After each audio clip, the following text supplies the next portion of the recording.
তো যে শ্রীরাম রাধে রাধে, ভারত মাতা কি জয়। বড় ভাই আশা করছি সমস্ত পাবলিক ভালো আছে, ভালো না থাকলে জবরদস্ত ভালো থাকার চেষ্টা করবে। যদি এই চ্যানেল নতুন থাকো তাহলে বড় ভাই গড় করবে, ভিডিওটা দেখবে, যদি মনোরঞ্জন লাগে তাহলে সবকিছু করবে। তো পরিষ্কার গল্প। তো কাকা তুমি ইন্ট্রো লাগাও, সেই লেভেলের video. Namaskar. Welcome to my YouTube channel, Vivek Status Editing. please one like and one comment. Please support and share your friends. Review.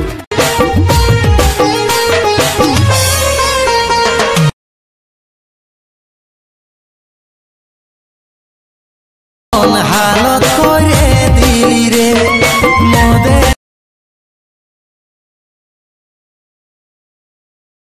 করে দিলি রে নেসার ইয়াদত নে গেল রে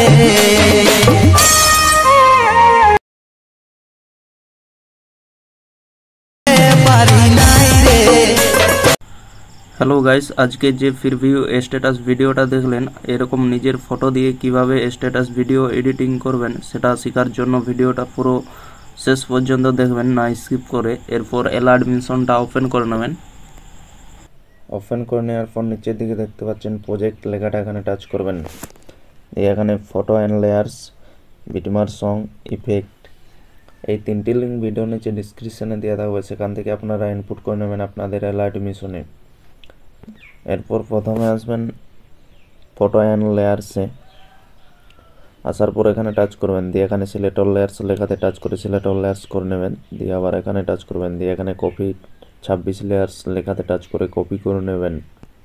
এরপর ব্যাকে চলে যাবেন, ব্যাকে যাওয়ার পর এখানে বিটমার সঙ্গে আসবেন, আসার পরে এখানে টাচ করবেন, দিয়ে এখানে পেস্ট 26 লেয়ার্স লেখাতে টাচ করে পেস্ট করে দেবেন।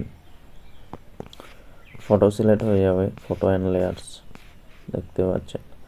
এরপর ইফেক্ট আনবো, ইফেক্ট আনার জন্য ব্যাকে চলে যাবেন, ব্যাকে যাওয়ার পর এখানে ইফেক্টে আসবেন, আসার পর এখানে ইফেক্ট কপি করে নেবেন। কপি করার জন্য এখানে ছবির মধ্যে টাচ করবেন, দিয়ে নিচে ডানের কোণায় দেখতে পাচ্ছেন ইফেক্ট লেখাটা, এখানে টাচ করবেন। এরপর নিচে বাঁ দিকে দেখতে পাচ্ছেন 3 ডট, এখানে টাচ করবেন, দিয়ে এখানে কপি ইফেক্ট লেখাতে টাচ করে কপি করে নেবেন। এরপর ব্যাকে চলে যাবেন, ব্যাকে যাওয়ার পর এখানে বিটমার সঙ্গে আসবেন, আসার পর এখানে ছবির কাছে আসবেন, দিয়ে নিচের দিকে আসবেন, এখানে ছবির মধ্যে টাচ করবেন। এরপর নিচে ডান দিকের কোণায় দেখতে পাচ্ছেন ইফেক্ট লেখাটা, এখানে টাচ করবেন। এরপর নিচে বাঁ দিকে দেখতে পাচ্ছেন 3 ডট, এখানে টাচ করবেন, দিয়ে এখানে পেস্ট ইফেক্ট লেখাতে টাচ করে পেস্ট করে দেবেন। ভিডিও একদম কমপ্লিট হয়ে যাবে, দেখতেই পাচ্ছেন। এরপর ভিডিও কমপ্লিট হয়ে গেলে ভিডিওটা সেভ করে নেবেন। সেভ করার জন্য উপরে দেখতে পাচ্ছেন ডান দিকের কোণে তীর চিহ্নটা, এখানে টাচ করবেন, দিয়ে এখানে নিচের দিকে দেখতে পাচ্ছেন এক্সপোর্ট লেখাটা, এখানে টাচ করে ভিডিওটা সেভ করে নেবেন।